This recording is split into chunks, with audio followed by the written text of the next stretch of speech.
fuck out the kitchen. Let him cook. Let me cook. Let him cook. Let me cook. Let him cook. Let me cook. Let me cook. Yee! Bro, it's Monday. You know what it is. We're late, Yes, but it's for good sir. reasons, bro. We got fucking awesome guests, man. So before we get into this long recap, let's go ahead and bring these people in, bro. Let's We got go. my brother from another mother, Trevor Garman. What's up, my man? How y'all And doing? we got JTV Wrestling's own Kevin Impact invading. What's up? What's up? Ready to What's talk What's up, that? my going man? on, fellas? Yes, sir. Hey, Thank you. thank Thank you, y'all for thank you, joining. thank you. Thank you for joining the show. We love this. Yeah, man, this is cool. We're So taking over, This is man. what we want. Watch out. yeah, and this is cool, man. Like This is why we let's do this. We didn't do this to get paid. We do this for this. yeah, this is all just for fun, shits and giggles. Fashion. That's Hey, right. I'm loving what y'all doing. Hey, but let's jump Thank into you. it real quick, man. Raw was a motherfucking banger tonight. Oh yeah. Yeah, Like definitely. Nice. It there had was pay-per-view a esque lot, feeling. and hey, man, we got a lot of people in right now. So Love let's it. talk about it. Right, last Raw before Clash of the Castle. What did you guys think, man? Give me your take, Derek. Well, there was a lot of action tonight in all the different avenues that we have coming forward at Clash of the Castle. We've seen things that are involving Dominic and Liv Morgan. We've seen the women's tag team title picture played off a little bit. We've seen Braun Breaker and which we'll get into more later on, and Ilya throw down, and they're going to throw down again. And not to mention, you ended Raw with one of the biggest anticipation matches is this Damian Priest versus Drew McIntyre, and I am ready for those two big studs to get at it. Oh, bro, that's gonna be a lit ass match, man. I think that match I'm looking forward to because of the different ways it can go. Like there's different avenues. Oh yeah, storyline What wise. about you? What about you, Trevor? So, like, I enjoyed it. It was deep storytelling to help, like, tie up loose ends from the previous weeks and help continue on the path of everything. Kind of playing off what he said. Like, you had Dominic and the Liv story just continuing to, like, twist and turn. And then I don't know if everybody was looking into it like the way I was looking into it, but they kept flashing that Liv and Rhea supposed to be at this New York Fanatics event. So I feel like they can twist and turn that a little bit. So I like the way that's going about it. I love the way they're playing with the women's tag team titles right now, mainly for the fact that I feel like the main cards don't have like that singles women's title to help like elevate certain people. So the fact that you are taking some of these women and allowing them to showcase their talent for what everybody wanted for these titles to have happening now, but wished it would happen sooner. Just whole different creative picture on that. I love tonight's main event. It showcased like a real pay-per-view feeling with these two. I feel like you can set up another feud between these two and let it run for a little bit, but it does make it seem like can Priest do it by himself? Because you also get this feel with the Judgment Day that he feels like he could do this without them. It's all on his own on that feeling. And me and Derek have talked about it on previous shows a couple weeks ago. I'm kind of waiting to see Damian Priest go away from Judgment Day. I know it kind of feels like they're bringing it back and making them that tighter knit group, but I think it's just a matter of time before they go ahead and separate. But we'll get more into that as the night goes on because there's a lot of perspectives I want to cover. What about you, Kevin? Man, I don't know that I can put it in better words than these two gentlemen just put it together, man. You know, they pretty much said it all. But me being an attitude era head, you know, I like good wrestling. I like good TV at the same time. Those two are not the same thing, you know. And Absolutely. Oh, I think absolutely. that I'm not the biggest fan of everything Triple H does all the time. But you know, I think the team's been working, I guess, endlessly to try to make the product better, and I think little by little they're succeeding.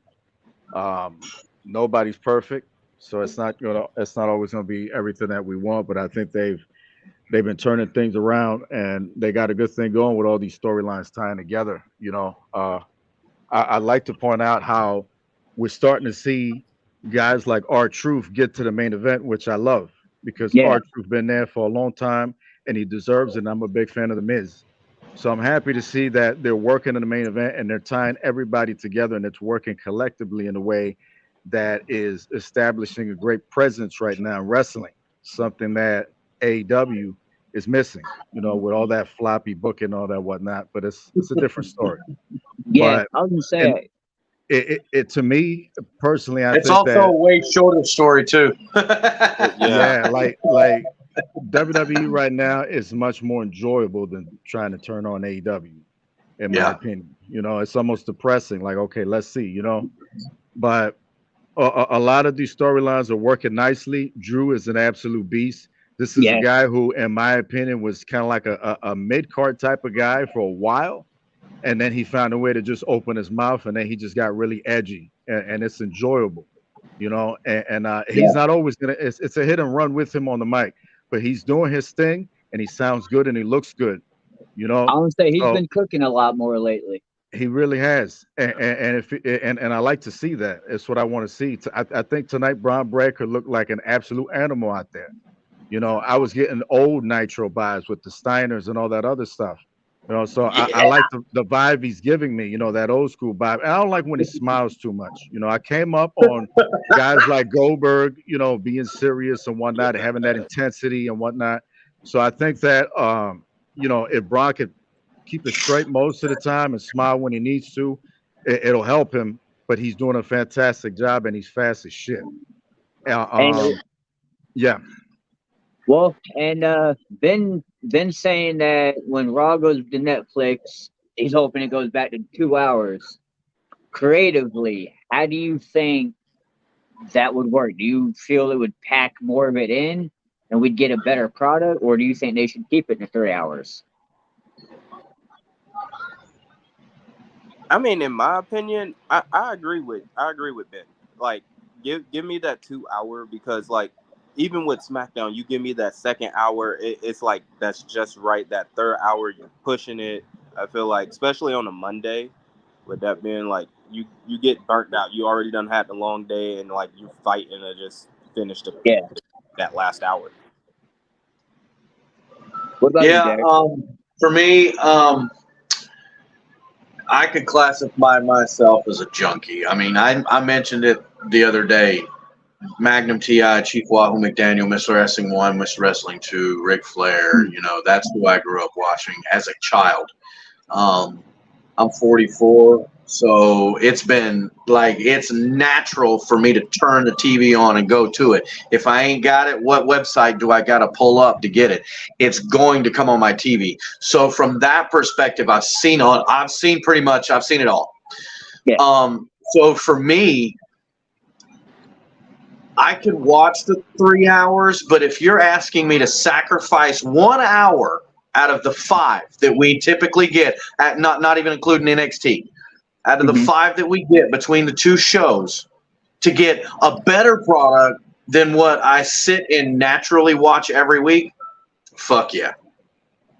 You know, I think it makes sense to get a better quality product and tie back an hour, because then you're not having, you know, 6 promos where you're spending 40 minutes talking. You're only spending 15 to 20 minutes talking, and the rest of the show is actual action.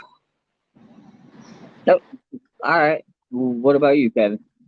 Kevin Impact says he likes the 3 hours. I just think that you got to find a better way to use time. If they put that 3 hour into play and could just keep using talent and be able to promote them the right way and tell good stories, it works. I think that me personally, I tend to only watch Raw, so I'm all right with it. I guess that there can be a division. That's okay too. If people like the 2 hour mark, but Yeah. it's one way or the other. If they're gonna stick to the 3 hours, they better use their time up the right way. Otherwise, they might as well just narrow it down to two and maybe fix it out. They still got SmackDown and the other shows, so it poses a challenge, and that's a lot of hours to write. So maybe I guess consider the 2 hours. I mean, you know what? I agree with you guys on going back to 2 hours, but I'm with you, Kevin. I do like the 3 hours, because it showcases more. Right. Now the storytelling's getting to the point where the 3 hours doesn't seem like it's dragging Unbearable. out. Right. There's a flow to Monday nights now, and it's good. Yeah. I think the draft helped out. I think, and no disrespect to it, but I think putting Cody on SmackDown kind of elevated the brand more because you're not spending 25, 35 minutes cutting what do you want to talk about promo that you really don't have anything else for. So I'm with both of you guys on it. Now, one thing that we did see tonight within the 2 hour mark is Chad Gable pushing Otis to a limit in his match with Sami Zayn. Sami Zayn picking up the victory over Otis. After the actions of Chad Gable and getting Otis pushed to that point, what do you guys see happening? Is Otis finally going to turn on Chad, or is this just going to be more of a heel push? I'm gonna start with you, Derek. For me, I personally, I have a hard time watching those kind of segments because when you see men, and ain't none of these guys funky. These are all men that go out there and handle their business physically and can handle their business. And Otis he's not the most gifted on the mic.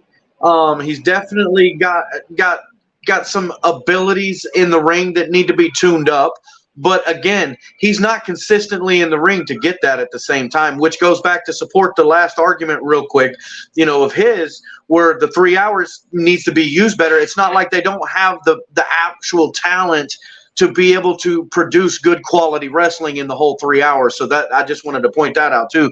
But getting back to the Otis thing, I personally feel like building up all three of these wrestlers, like he was talking about earlier, Tozawa is more over than he's ever been in his career, and she's just the beginning. It's just the beginning for her.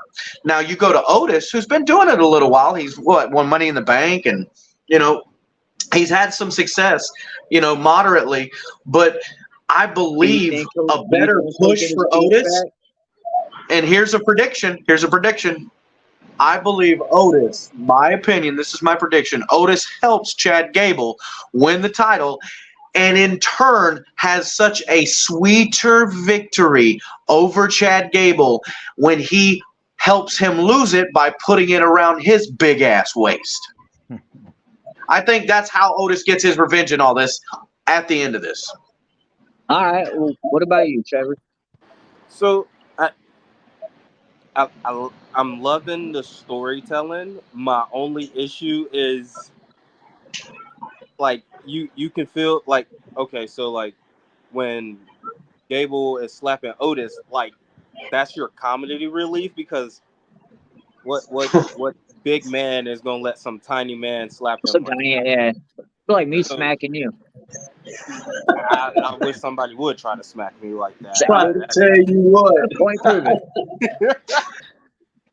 But I'm loving the way the story going. Now I do see Otis turning on Gable, and I got 2 points. If it's not at the castle, I feel like he turns on him at the castle, and it's when it's the whole "I told you to attack him," all that nonsense, and Otis just be like, "Okay," and he attacks Gable, and that sets off the whole and sends Scotland into a roar.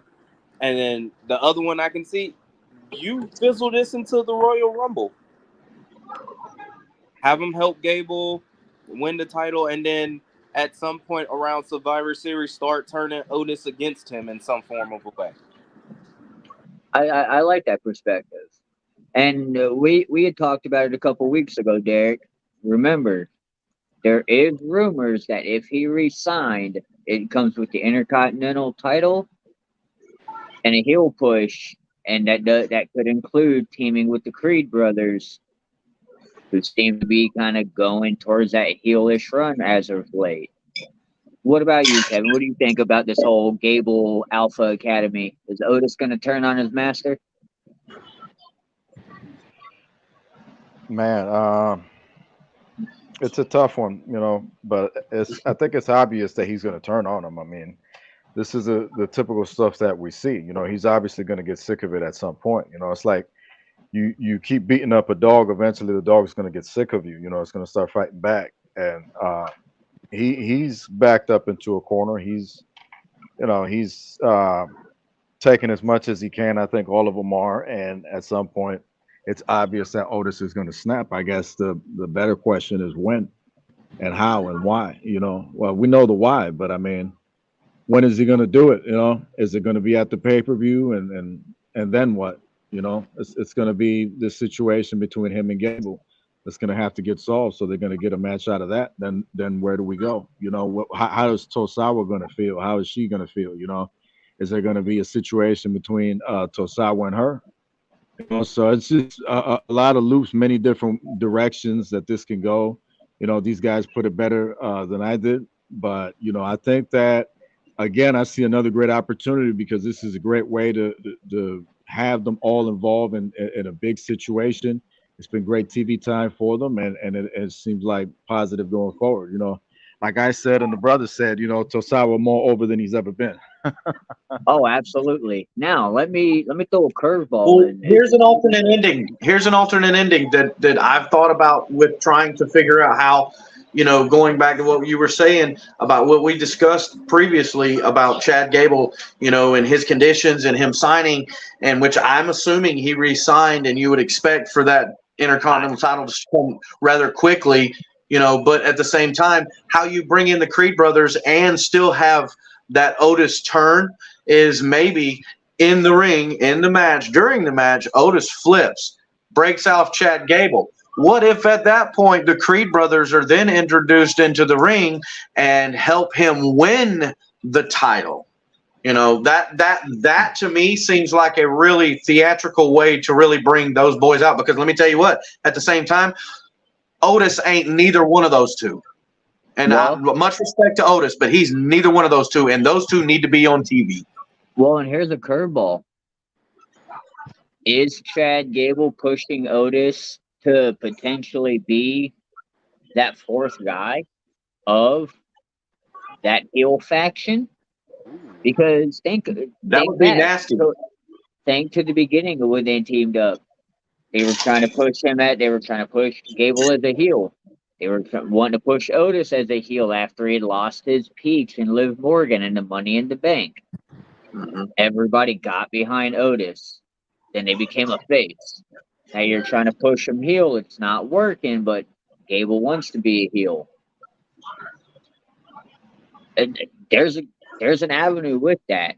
But yeah, before we move on from this subject, let's all agree with Ben. I do think Otis probably has the best mullet in wrestling right now. Yeah, hands down. Has Jeff Jarrett been on TV lately?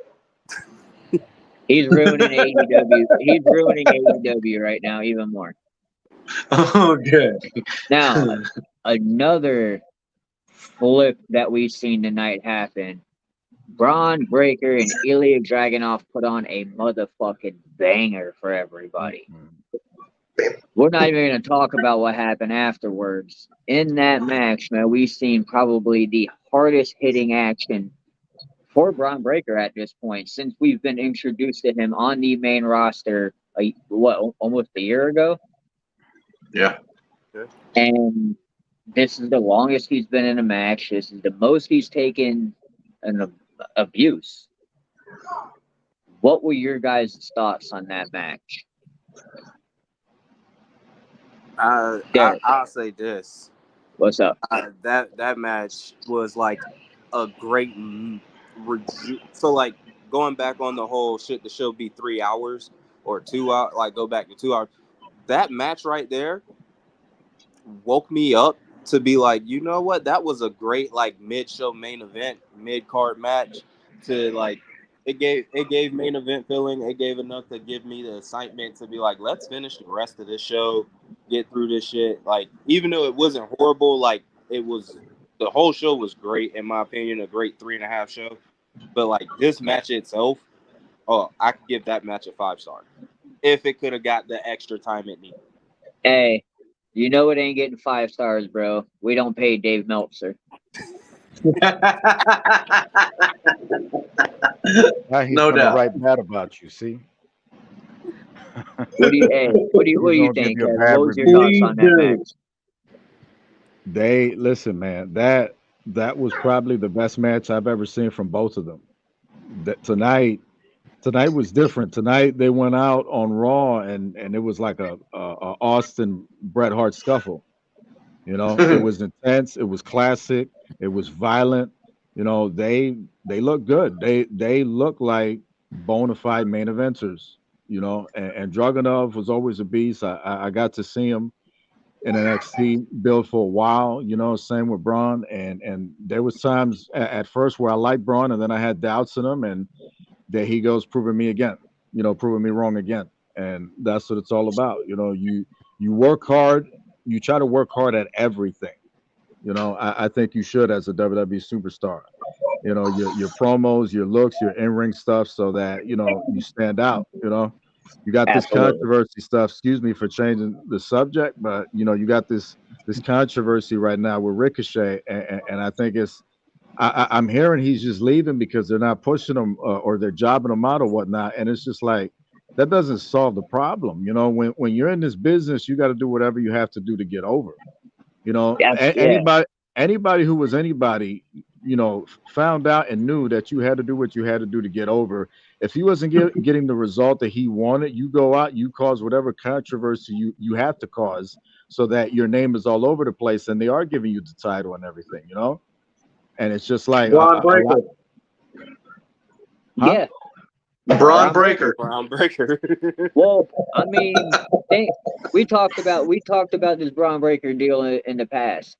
He did the same thing. This is a Brock Lesnar 2.0, and we'll call it what it is. He's going around wrecking shit, but you're giving him that Goldberg 97, 98, like Ben mentioned. You're giving him that type of vibe to where it's you're just he's supposed to be unstoppable.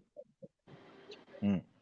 If they do it correctly, man, I really hope this man's a star. I hope he does have gold around his waist in the next 6 months. Now we're gonna get into this Ricochet stuff. He was shown tonight. Was power slammed through a windshield. I'm pretty sure they used real glass. Now, like you were talking about, Kevin, Right. I do think, and I've heard the rumors too, I think he is leaving because of that simple fact they're not pushing him correctly. Right. I would love to see him go to Impact. Since they're making their reemergence, or TNA, I'm sorry, their reemergence, their cross promotion, I think that'd be the perfect opportunity. And I had seen it put out earlier that if he just wants to go do a bunch of flips with Will Ospreay, let him go to AEW. You want to wrestle with 80 people in the crowd? Let Yeah. him go. Hey, and you know what, man? I know Corey's in the views right now. We've been to those, and you know what? In the beginning, AEW was entertaining. It was interesting. It was the alternative. Yeah, I They agree. just feel stale. It's like, what kind of dumb shit can we do this week to see what we can, let's see what we can do for next week. What Let's can throw a we whole do that won't yeah. have Tony Khan fearing for his life? I kind of liked it when they had him fearing for his life. It was Well, better TV, that's for sure. yeah, no doubt. I think that was the only reason I started to tune in. Well, to close off the Braun Breaker Ilya match, and to touch on how it evolved, because in the end of the match, after the match, Braun, and let me first off, let me time out. Let me acknowledge that Andrade is the new Speed champion, by the way. If anybody cares about that crap. But I haven't paid attention to it, but I'm glad to hear that. yeah, I'm glad they're doing something with him. But at the same time, the way it evolved, like how many spears this guy took. Can we give Ilya a little credit, a little bit more credit, actually, than what you would naturally want to give him? Because the things that he sold and allowed to do, because no matter what, the choreography and all that, that is some painful shit. And he really took it a ton, and he gave it to Braun Breaker too. And that was really effective as far as both of their characters go moving forward. And at the end of the match, he was busting him up, Braun that is, and Ricochet came out. Well, to touch on now the Ricochet scenario, I believe he can be used differently. Now, I'm also with him, that you make things happen in this business. I've been watching this for a long time. I've been through the WWF era. I went through the WWE era. I died during a certain era in there. Well, I'm pretty sure we all lived through the Monday Night Wars. Yeah. So and I've seen Braun be this. Look, I know his daddy. And his, I mean, not personally, but his dad was like a phenomenal character. Animal, bro. He was athletically gifted and was phenomenally powerful, intensely insane, just like his kid. But his kid's actually genetically cloned to be that. It seems. But I think he's got more capabilities of being a long-term superstar than Brock Lesnar had when he was in the beginning of his career. I believe his ceiling is higher than Brock Lesnar's, without a question. That being said, I believe he killed the Ricochet character tonight. Cut and dry. Now the question is, does Samantha Irving leave when her contract ends? No, and here's the thing with that. I mentioned it, and I do think it's a big thing, and I think it's a reality. You send Ricochet TNA, let him do his thing, raise his stock, same way Cody Rhodes did, and come back. Make an impact in TNA while they're doing these crossovers. You got Forbidden Door. Make us remember who you are. But does it go as Ricochet, or does WWE hold on to that character and he goes back to his Lucha Libre character? Go to his Lucha Libre character. Rey Mysterio. What was it? Rey Mysterio and Tiger Lee's got their hand in Lucha Libre. Let him be there. Let him be there. It gives him that exposure. You could have him come back over. There's nothing wrong with that. No. So what do you think, Trevor? I mean, so I'm like, I've been hearing that not getting a push. Hey, can we get him a better mic? Hey, yo, give him a better mic. My bad. I'm on the phone. The laptop didn't charge right. My bad. So I do think that he didn't, the whole he didn't get pushed right, and like everybody's been saying already, he's you got to go take what you want. I was gonna say everybody's basically saying what I've been saying all this time. He came into the business hot, and he could have took it by the brains and ran with it and basically made it his. But he sat there and thought it was gonna get handed to him with the SOB that was running the shit show at the time. Yeah. Mm-hmm. And I'm not gonna lie, at that point in time, it was like, yes, I love Ricochet because I knew of him from where he was coming from. But I'm like, you sure you want to sign over here with? Because like it's not getting better right now. Like you signed at the time, like where we were telling everybody run away because we were running away. I don't know. But Well, like I love the way they wrote him off TV. I love the way they wrote him off. I hate that it looks like it's coming from a negative impact because I really don't think it's moving that way. But Yeah. Reports are reports. well, and like no kills, no damage said. He's not, bro. Ricochet is nowhere near WWE champion material. He's not. He's a glorified mid carder, in my opinion. Yeah. I think he needs to go and rebuild his stock, absolutely, and go figure it out from there. He's not going to be a WWE champion. He's not a top guy. I I agree. don't think there's any promotion that he's considered really the top guy. I would even just say like even with the whole glorified mid card label, like I don't even see him holding like a mid card title just because like you could tell a story with him without a title being involved. You know what? He would have been better had they had kept around like the cruiserweight title. Right. I think Absolutely. that would have been something better, or even 24/7 champion. As dumb as that shit was, Ricochet was behind his time. He yeah. should have been. He should have been. He should have been like 15 years ago. It would have been perfect for him. Perfect. His style. I love his style. It's just Oh, absolutely. there. I don't think what the only There's way big he guys works. doing that shit, man. Yeah, I mean, if you'd have got Rey Mysterio 10 years ago, they're not matching him with Tiger Lee. Right. Right. There's nothing there for it. And speaking of, there's nothing there for it. What's next for Damage Control? We've seen Io Sky kind of get her revenge on Lyra, which I felt was dumb. You beat a girl beat you in a tournament and didn't even win the tournament, and you took the revenge out on her. Like, you got the win, cool, but then you attacked her, and then Io Sky kind of went ballistic. What's next? Or is this the end of Damage Control? What do you think? I'm gonna start with you, Kevin.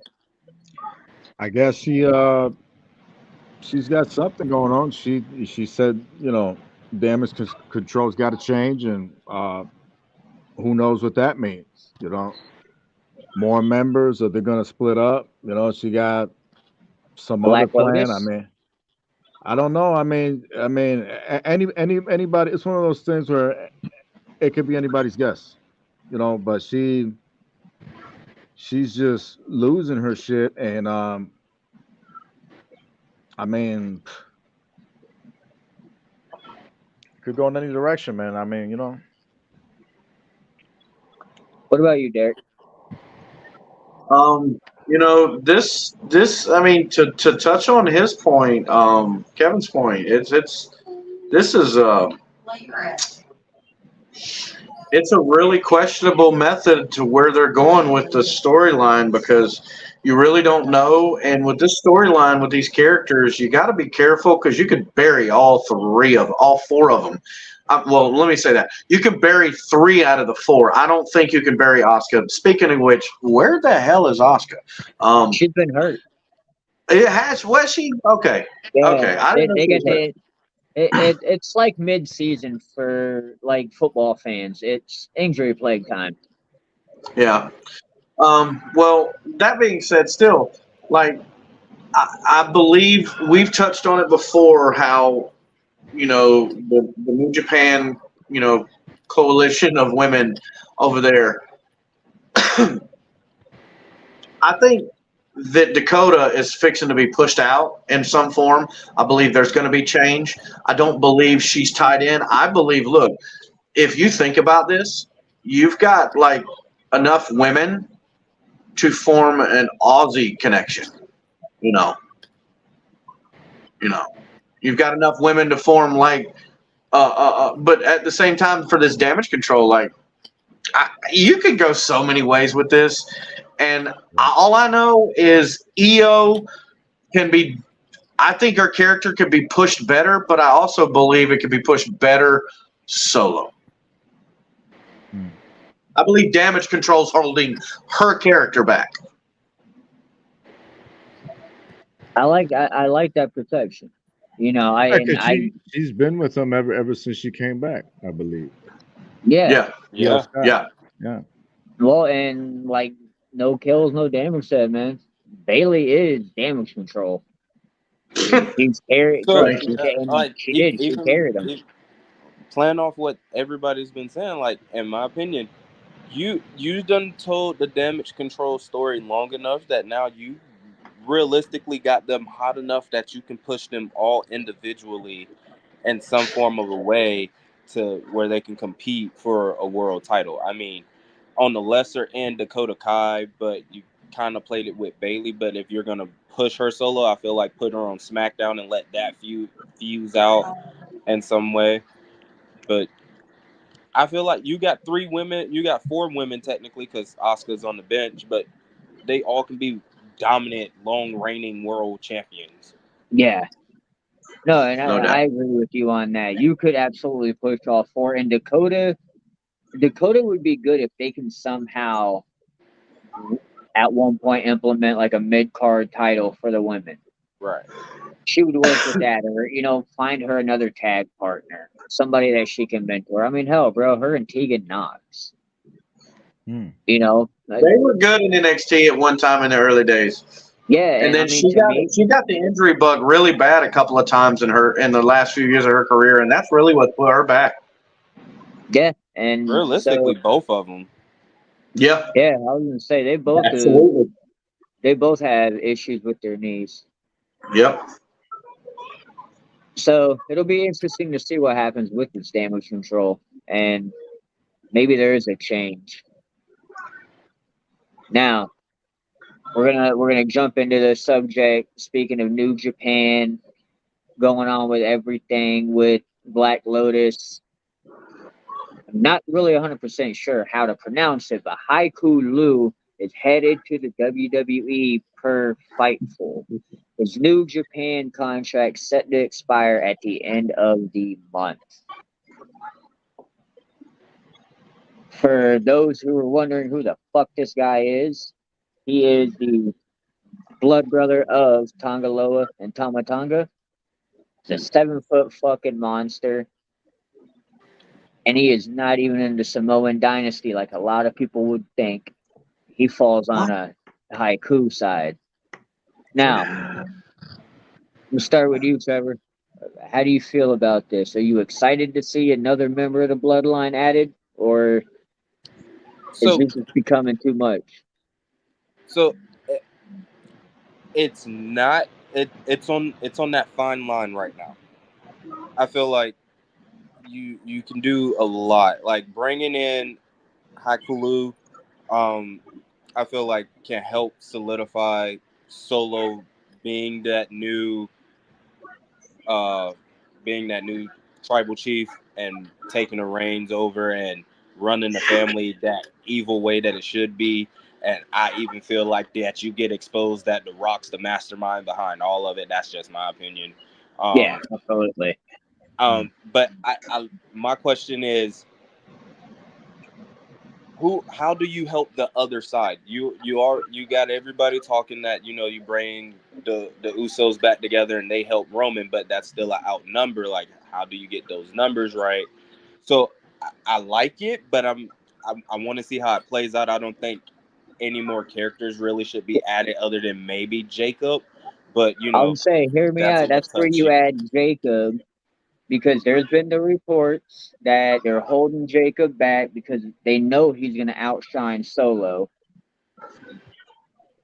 So So the Walmart version of the Weekend, that's calling himself the Tribal Chief. I mean, he's more. I get it. He's more introverted, so I can see that happening. You got two other introverts with him, so you bring in somebody that's like his other two brothers, Jimmy and Jay, who's a lot more lively. That could outshadow him, but maybe he comes in and he shuts the fuck up and lines up like Solo tells him to, and he could be those mirrors that the Walmart version see. I mean, it'll be interesting to see because at that point, you really do go with two different bloodline stories. It really would be a civil war between the family. And Hear me out. Roman finished the movie early too, so I mean, Hey, reports are coming back. It will be here in July. Hear me out. This is my thought. Talking about numbers, right? Trevor talking about numbers, right? You look at it from this perspective, family versus family. I want to see 4 or more, right? On each side.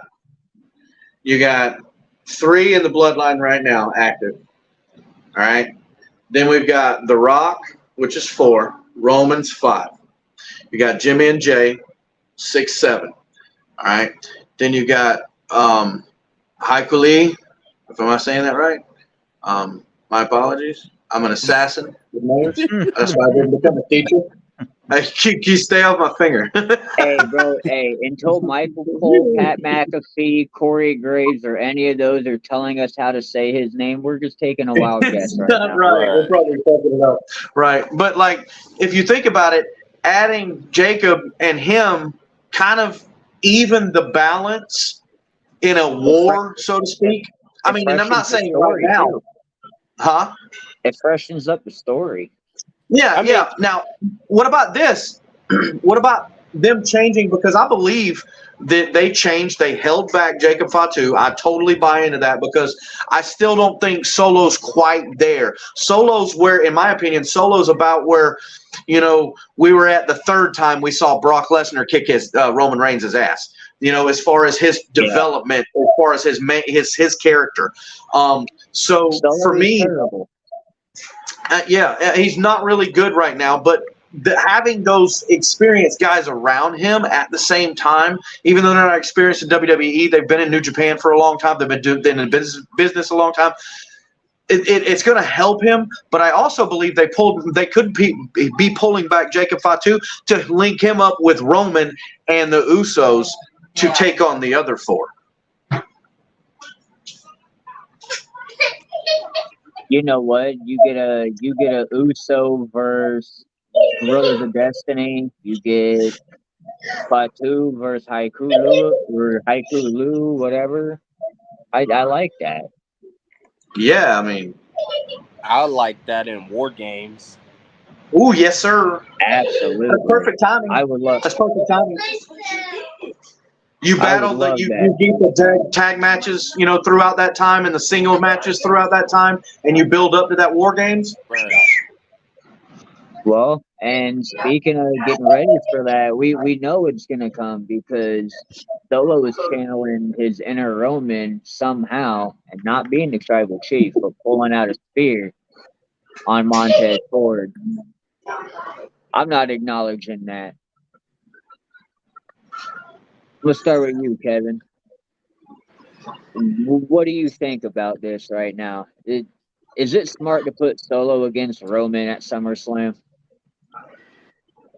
I mean, I guess it'll help out Solo taking on Roman. I think it's too soon. It's just way too soon. I think I think it should have felt organic when Solo was going to be taking over, but it's starting to feel like they're speeding it up, and that can get sloppy.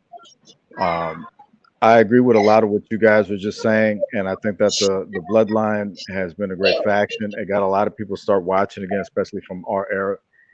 And the product just got more interesting with them around. And with Roman being out of it, they got new blood coming in. I think that's fantastic. The Bloodline has been a faction that has stood up for a while now and has done really good. And in wrestling, we've seen time and time again. You got factions, you throw them together, or they come together, and then you can't wait for them to break up. This is one of those things where it's like it's almost been like a parasite that's just been adapting and just jumping over and over and over and just figuring out a way to just stay in business. So them bringing new blood into it continuously is going to be fantastic because you have more people that are going to be able to be stars within that faction. And like you guys were saying, it's obviously going to lead to this civil war where the family are going to be fighting each other, and if it's going to be Rock leading one team and Roman leading another, then you got a huge WrestleMania that can go for 2 nights. That could go for 2 nights on a WrestleMania, and it'll work. Oh, So, and I mean, Mania being in Vegas next year, oh you yeah, know Rock and Roman's on great that spot, card. great spot. Oh So yeah, my they're gonna question, sell. Great They're gonna spot. sell that shit like a Mayfield fight. Oh yeah. my question about that would be, when do you start introducing some of the women? Because like I feel like you could bring Bingo. Tamina back and Hmm. have her run, and then you could go ahead and pull Nia Jax or pull Ava. Yep. I feel like Yep. you can help develop that more. Naomi, Yeah. Hell yeah. Big she family. fits in more of the bloodline than Sami Zayn did. Sammy worked out pretty well, That's but I funny agree as with shit, what you but guys are saying. Hey, bro, I think that bloodline and Sami Zayn story reemerged Sammy's career. Yes. Yeah. I agree. 100. Yeah, I agree with that. That put him on a whole nother Put level. him on the map. Now, you would mention something about people watching from our generation again. One person that's popping up on our TV screen after 10 years of being absent is CM Punk. Mm. Been a lot of controversy with him lately. I know he's been hurt. He's been doing some great shit between him and Drew McIntyre. But with the lack of his in-ring and even Roxanne Perez calling him a hypocrite, is CM Punk becoming stale? Hell no. Who the hell asked this question, man? So we could go find him and kick his ass. You know what I mean? Hey, I'm fair. I'm good with that. CM Punk. Some bitch to a table. Oh, Kevin Impact like- is taking over for a moment, man. Look, CM Punk has dealt with a lot of controversy that I'm not going to get into because I'm very offensive and I'm not going to offend them. But the thing is that ever since he's been back, it's been fantastic. It's made the product a lot better. I'm watching WWE more so for CM Punk, and he doesn't have to be there all the time. And it's at the point where he's not even have to be there, and it's still good. Which I didn't expect that. I thought it was just kind of going to go downhill for a bit, So Yeah. I think that it's been fantastic. They don't always need him to be there.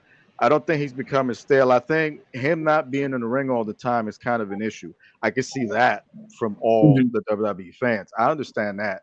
But, at the same time, me as a fan, I'm very happy with him just being in segments and whatnot because that's really his strong suit, He's Okay. he's our Roddy Piper, But Oh, absolutely. in the ring, let's just be honest. Punk looked pretty bad when he was in AEW. AA just caught up to him.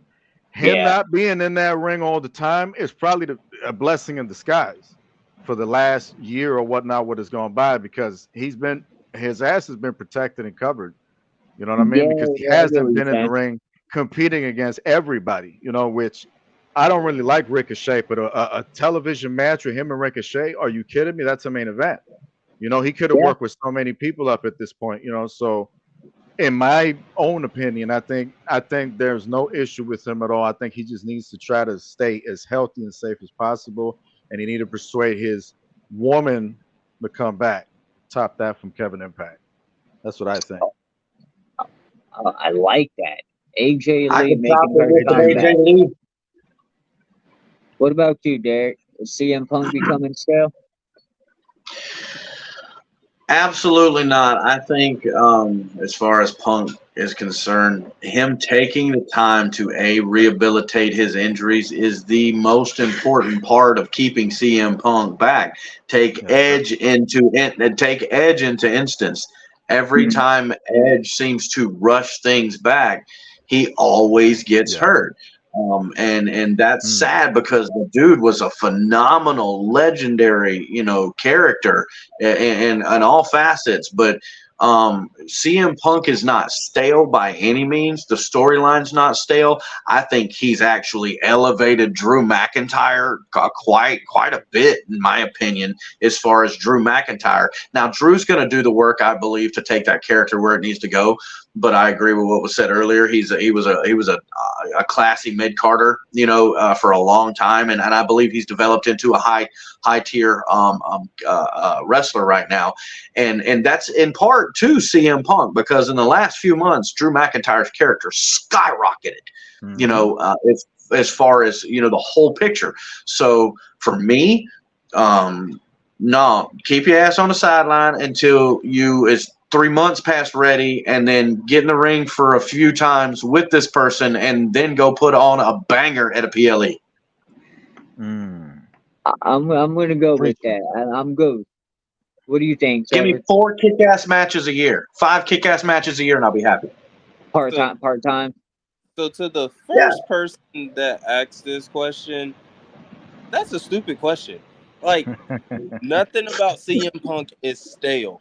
I remember during them dark years, we were begging and asking this man to come back. We are chanting CM Punk's name in the stands because, well, we ain't gonna talk about that.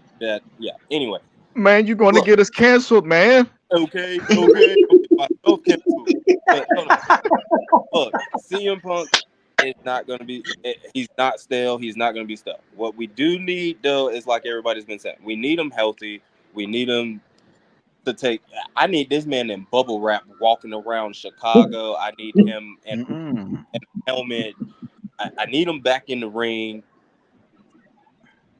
I don't want to rush it though, because like y'all said, especially with the Edge situation, like, I mean, it sucks we lost Edge for as long as we did. It would suck even more to lose CM Punk, especially with where he's at in his age. And I'm not gonna lie, as much as I love every old wrestler that came at, like, I'm glad Sting finally retired and all that, but you get to a point you just see, like, you should not be doing this no more. It's okay, go sit home. It's taken care of now, especially with this young new talent coming in. I feel like I don't want to see that. So, like, let him take his time, come back. But even without the promos being cut every night, like tonight, he really didn't mention CM Punk. The fans did. The fans are telling the story without him telling. It's not stale. It's nowhere near stale. Okay. Well, if you let me touch on what he said real quick. As far as, like, if you take these guys and you look at what's coming for wrestling right now, what they are actually doing, and go back to The Rock, right? And go back to John Cena and go to Edge and this transform, from a wrestling character to a star in a movie or a movie actor, in general. Maybe you're not the star, you're a co-star, but taking that segue into that, it gives those wrestlers, because if you think about it, people that do this is just like a sport. You're uber competitive, and it's how do you say part-time doing something like this? As an example, my dad was a worker, a provider his whole life. He retired, and he's 71, working 75 hours a week. So how do you call part-time when it's ready? And I think that adaptation to these guys' lives in the long term helps give them balance to where you can bring them back part-time, them still be in shape to put on a 15-minute match once, or 3 times a year with a couple of guys, but still be able to do these things. And I believe that is something that's going to help wrestling in the future, as far as these older wrestlers that are, still wanting to hang around, like the CM Punks, like the Edges, and like all these other wrestlers, and hell, even John Cena. Look, John Cena looked pit a fucking full the last 2 times I've seen him in the fucking ring. WrestleMania was the first time I think we had seen him not get his ass whooped. And how long? Yeah. Right. My bad, Corey. I know you're still in the chat. Corey, we didn't mean to offend you, man. We'll keep it PG. Yeah, my bad. I'm sorry, Corey. Corey, don't report us, man. Don't cancel us. All right. We please need don't the show cancel to me. succeed, man. That's why they brought My me on here to be the apologies. My background apologies. character. Hey, Hey, Yes, yo, sir. so Hey, we got while to get a picture for you to put up because I can't see black and white. man, what's wrong so with the eyeball, man? You being racist or something? I got a black is that eye. an eyeball? It's the Yes, cataract. that's my eye. My eye hurts. You still got like a little duck eye. You ain't got no problem with ducks, do you? No, I love absolutely, ducks, man. I love all animals. absolutely. Hey, so while we're at it, man, we got Kevin Impact on the show, man. Again, thank you for joining. I want to give you the opportunity, man, to go ahead and tell the people everything about you got JTV Solo Wrestling. screen this guy. Oh Absolutely. damn! I had a feeling you was gonna do this to me and put me on the spot. Jesus Christ! I appreciate it. I really appreciate it. I didn't know what to expect. I came here open arms. You know, I got an invite. You know, my brother right here. We met up in real life, Absolutely. I so we appreciate know it, each man. other, and we're close with Corey also. And I'm just very privileged to be on here. But I mean, man, what an honor. JTV wrestling is just something that I guess came to me when I was a kid, and you know, growing up in the Attitude Era, I was just into the wrestling video games. You know, so it was ECW, WCW, everything. You know, WWF games, and little by little, this thing. I guess an idea I had in my head turned into this thing that's now, I guess, on the internet. But yeah, I mean, we started out. You know, some of my buddies, one of my buddies right now from back then, is actually watching No Kills. He uh, he was one of the guys I started with doing JTV, and we was just taping shows on VHS just for fun in the weekends. You know, Okay. and then over time, it just got to a point where you know you gotta move up. I was doing the shows on the community creations on the game, you know, and then as time went on, they kind of got rid of the story designer. So I got to a point where it's like, now what do we do, right? You know, learn, had somebody in JTV that knew something about game captures. I didn't know anything about that. Made a purchase, and it saved the day. And then it's just like I remember my childhood every time that JTV is on, and we have a blast. You know, these shows are. This is a WWE video game, but these shows they feel real. It feels like a Monday Night Raw or WrestleMania, you know, and we try to make it that way. You know, it's not just wrestling matches, it's storylines and whatnot. It's like the same thing we saw tonight on Raw. You know, it's a video game, so of course we're limited, but you know, it feels realistic, and we like to touch a lot on the Attitude Era and that time in wrestling where you know it was just edgy and fun because that's what I like. You know, one of my favorites is New Jack, and let me not get too much into that. Okay, so but you know, I love that's just my style. You know what I mean? So we talked about the WWE. The WWE stepped this game up. They're doing their thing the way they should be doing, and head in the direction they should be going. Because for a while, this PG stuff wasn't working out, and Vince McMahon had that audience thinner than his hairline is going to be with all this depression he's going through with the case. You know, but you know, it's been an amazing experience to be here and to be able to, you know, talk about JTV. And I don't want to take up too much time, you know, but I think that's the premise of what JTV wrestling is, and I appreciate that question. Oh, absolutely, man. I mean, you met me when I was roommating with Corey, man, and I can't tell you how many nights I've sat there and just I watched him, not knowing what the hell he was doing. I knew he was playing online. I knew it was, y'all were gaming, but it was cool watching that shit, bro. Like Yeah, y'all were doing some amazing pay-per-views. yeah. I, Thank I you, I follow thank you. you guys. I have for probably about a year now, man, and I love Yeah, watching y'all shit, man. So I appreciate you, you coming on and hanging out with us and talking some wrestling. So I felt it was only right to give you an opportunity to just kind of put your product out there. I Derek, appreciate that, my brother. about to poke you on the spot, my man. The Plunder's returning for season 2. Tell the people what they're about to get. Well, last year was honestly the first time I'd ever put myself out there, and to go ahead and say much props to you, Kevin. Uh, like, man, for me, I kind of had that feeling listening to you talk, about your story a little bit right there, and hearing how, for me, it's football, and again, go back to wrestling. Wrestling's just part of me, but my passion is football.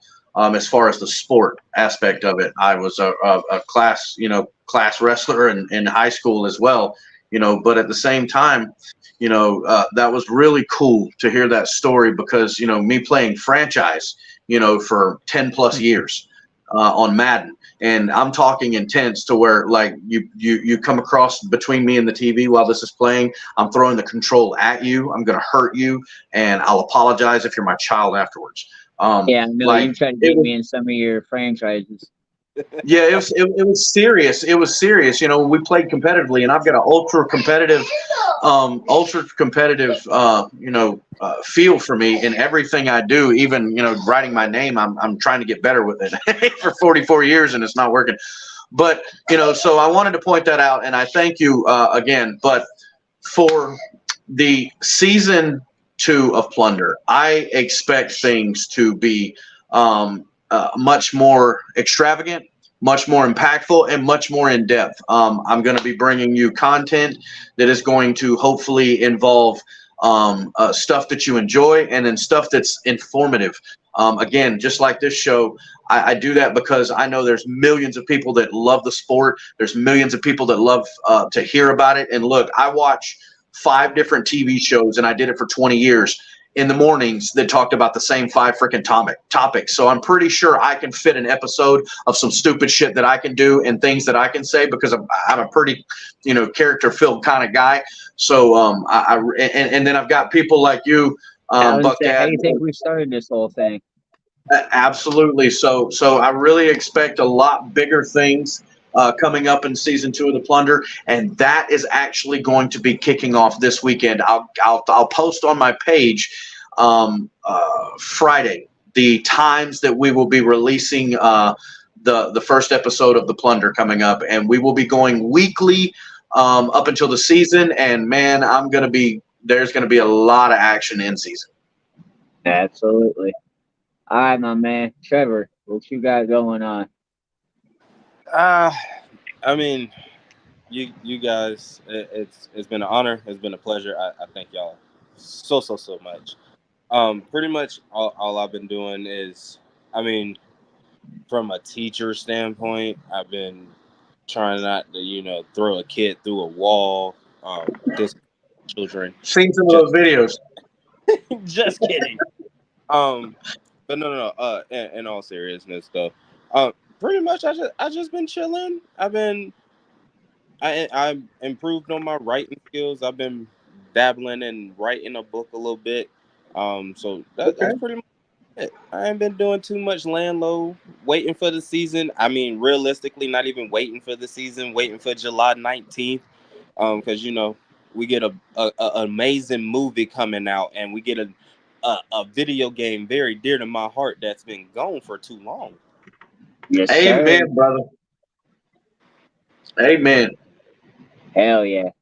Hey, man, so I appreciate y'all for coming on, man. We hit that time limit. We were going to be doing it again Friday night for Friday night Powerbomb or Pancake and Powerbomb. Trevor, you're more than welcome to join us. And Kevin, that opportunity is always open for you, my man, as well. All right, brother. Thank you for having me. I'll look into it. Absolutely, man. I appreciate y'all coming on. Hey, thank you guys again. I've got 2 more people I need to learn how to follow and figure out what they got going on in their day to day, because that's what this is about. Being able to interact. I'm 44 with a horrible life, and we live in a horrible world to where we can't look at people in the face and actually say more than 5 words without fucking pissing people off or offending some city, But at the same time, it's a free country, and we're supposed to feel that way. But yeah, this is the format that we try to use to connect with people in the best way, and that's why I do that. And I appreciate you guys for coming on. And look, the love is I don't deserve it. I do not deserve it, my man. Thank you very much. We're ending the show the same way we started, bro. We gonna yeet ourselves out of this motherfucker. Yeet. We'll see y'all. Ain't had no pot to piss in, now I'm frying competition, bro. My